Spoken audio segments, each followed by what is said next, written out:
Any friend of history is a friend of the Leverian.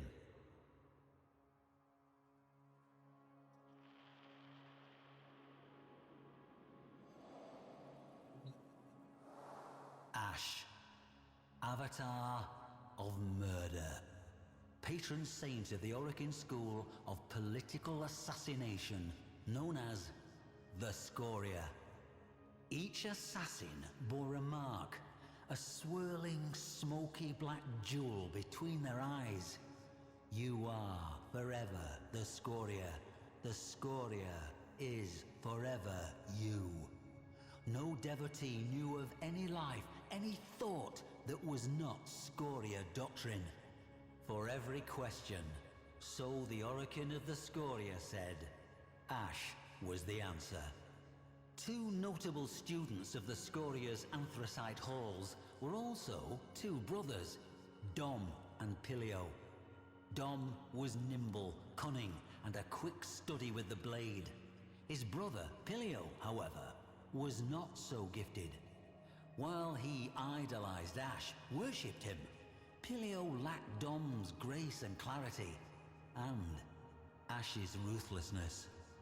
However, it was Dom who'd been captured by the very target he was tasked to kill. A sin unforgivable to the Scoria.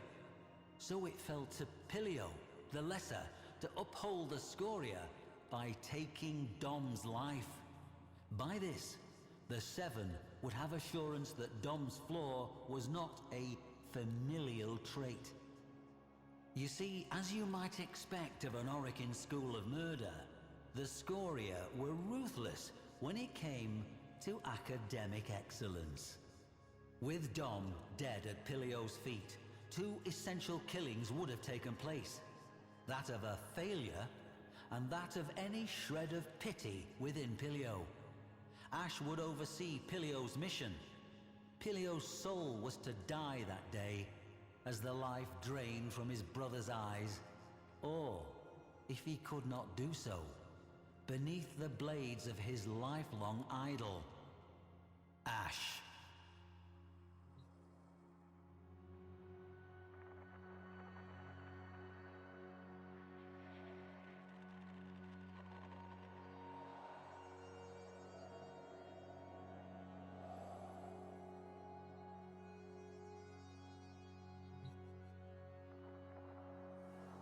A sliver of pale sun found them close to a stately tower in the dusty heart of Martialis metropolis.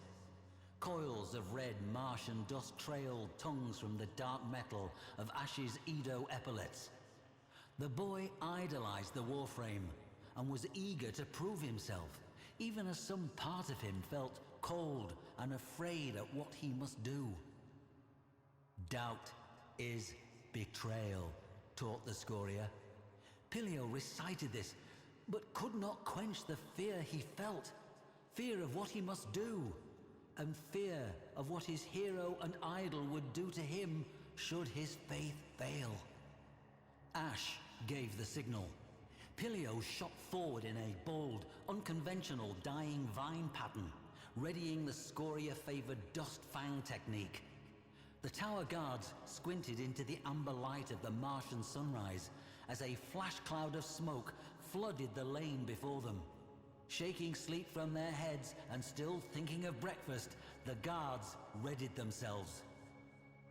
From the smoke flew stars.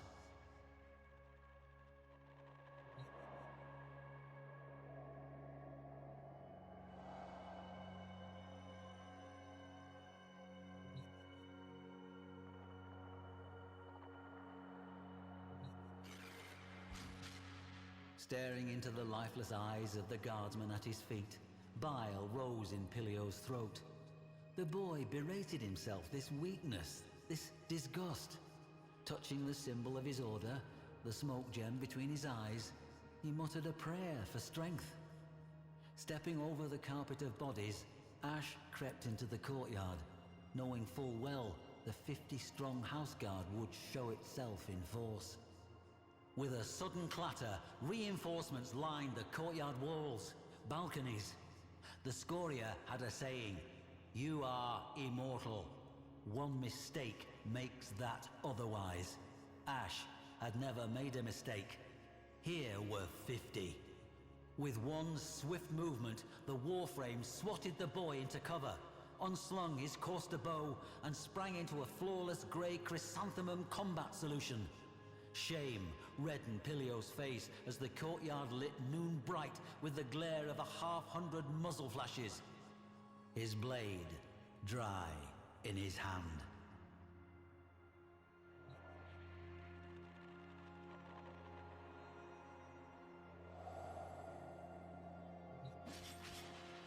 Ash methodically met and disassembled each and every guard, mezzanine to mezzanine, a masterclass in the correct choices of stance, kata, technique and attitude. Bodies rained into the courtyard. Wincing, the boy looked away. Within minutes, 50 corpses lay at their feet. When Pilio felt Ash's shadow fall across him, he forced himself to look, trembling. Ash's inscrutable gaze pinned him. Chest tight, breath terrified and quick, Pilio forced himself to stand and face his assessor. He could not look at the bodies. Truthfully, he expected to die where he stood.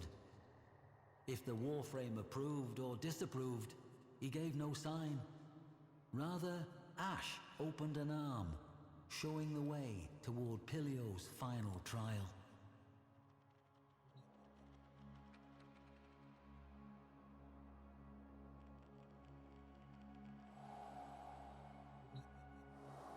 In the target's chambers sat a middle-aged man with long, handsome moustaches, his eyes sad and kind, and with him, Dom, in civilian clothes, sharing a glass of aged claret. Pain cracked through Pilio's brain, the smoke gem between his eyes flashing hot. Sudden images of sunlight, vineyards, a woman's face. The gem burned as it pushed these images away. A young man with grand moustaches smiling and saying, "Of all the sons I could have had, I'm glad it was you two." Pain. Dom leapt to his feet, urging his brother to hear what the target had to say. But Pilio saw only the scabbed-over divot between Dom's eyes, where a black jewel had once rested. Dom had turned his back on their order. Why? Why had he done this? The mustachioed man leapt to Dom's defense, snatching his sidearm from beneath his ironwood desk. A foolish mistake. Ash split into impossible multiples. The man opened fire on the three before being seized from behind by the fourth. Ash's illusory clones vanished. The weapon clattered to the polished wooden floor, even as his feet left it, dangling 3 feet above, helpless. Those sad, kind eyes locked on Pilio's in a regretful farewell. "Ask the Warframe," Dom said. "He knows exactly why." Fear filled Pilio's heart. Pilio turned to his idol, that saint of murder. The same question, but this time for Ash. Why? That moment of breathtaking impudence stretched for an eternity. Ash released his grip. His prisoner flopped to the floor, gasping. With one great hand, Ash reached toward Pilio's face and sank a vicious talon beneath that midnight jewel. Pilio screamed. Blood flowed. The gem flew free with a nauseating pop, cracking against the wall to die in a weak plume of rancid smoke. Blinding white insight descended upon Pilio de Nas.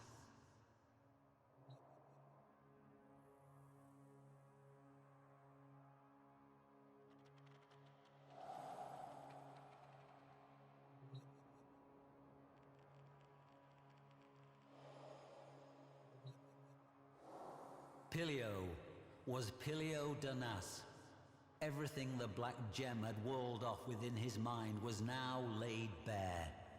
The Scoria had stolen the sons of Leo Danas. Leo Danas, kind-eyed Leo Danas, was stealing them back. Of all the sons I could have had, I'm glad it was you two. Father and son beheld each other truly for the first time in almost 20 years. Pilio had long aspired to wearing the Edo armor, the highest honor, to signify his faith. But now he saw only the bare ribs of Ash's Cremata Sayandana, signifier of death, and knew with certainty that was the sole credo of the faith he had followed. Had. The boy, who until that moment had thought himself a lifelong killer, was now torn between the nocturnal life he thought he knew and the sunlit life he'd been stolen from. Torn between doctrine and family. And, blade in hand, torn between saving himself by killing his brother or dying alongside him at the hand of his idol. Ash waited, patient as the death he signified, in a room, in a moment that felt suspended in eternity, waiting for Pilio's decision. The blade fell from Pilio's hand. Dom reached out and gently took that hand. Ash did not move. Leo Danas swept his boys up and out of that room, and, as a family, they fled the tower, the city, and Mars forever. Ash did not move.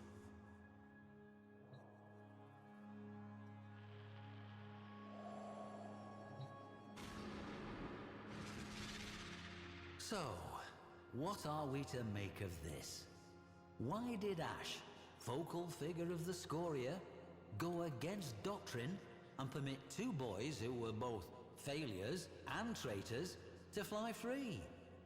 What was it this killer saw in two near orphans that, shall we say, softened his heart?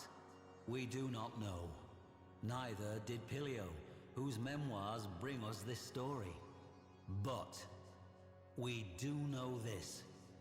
In the final days of Orokin rule, as towers fell and death came for the white and gold gods, the Scoria were not spared.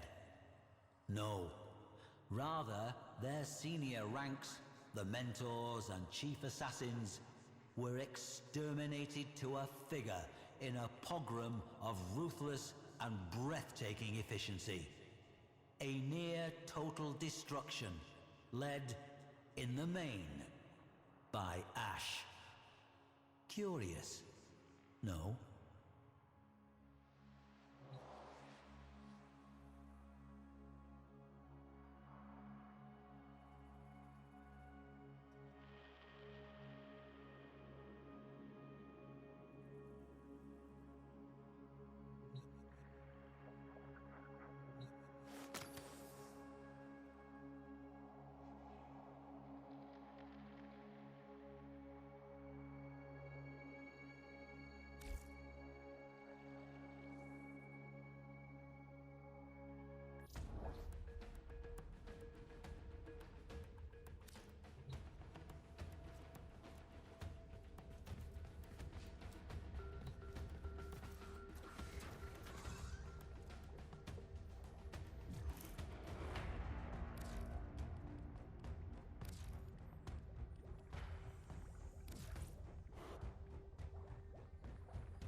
I've been thinking, Operator.